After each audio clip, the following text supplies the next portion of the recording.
প্রিয় বন্ধুরা, আজ আমরা পর্যায় সারণীর প্রথম পর্যায় অর্থাৎ কিভাবে পর্যায় সারণী শুরু হয়েছিল মৌলের সেইটি নিয়ে আমরা আলোচনা করব। আমরা একটি ক্লাসরুমে যদি আমি একটি শিক্ষক হিসাবে একটি চকলেটকে যদি আমরা লুকিয়ে রেখে দিই, তাহলে এই ক্লাসের যদি আমরা সমস্ত ছাত্রছাত্রীদের যদি আমি বলি যে তোমরা এই চকলেটটি খুঁজে বের করো, তাহলে ছাত্রছাত্রীদের মধ্যে কি দেখতে পাবো? তারা ক্লাসরুমটা পুরোটাই একটা chaos অর্থাৎ হট্টগোল শুরু করে দেবে এবং খোঁজাখুঁজির চেষ্টা করবে, কিন্তু কেউ খুঁজে পাওয়ার সহজে পাবে না।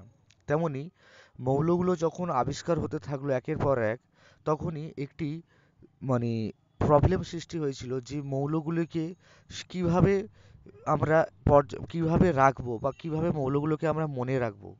তাই সেই সমাধান করার জন্য আমরা পর্যায় সারণী আমাদের তৈরি করতে হয়েছিল।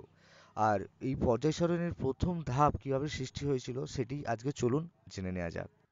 প্রথম দিকে বিজ্ঞানীরা ধাতু বা এলিমেন্টগুলোকে তারা ধাতু এবং অধাতু এই দুটি পর্যায়ে তারা বিভাগ করে রেখেছিল।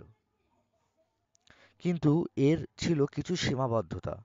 সমস্ত মৌলগুলি দুটি ভাগে বিভক্ত করা হয়েছিল, একটি ধাতু এবং অধাতু।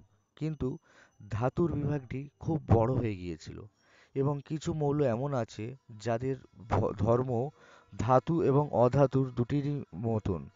তারা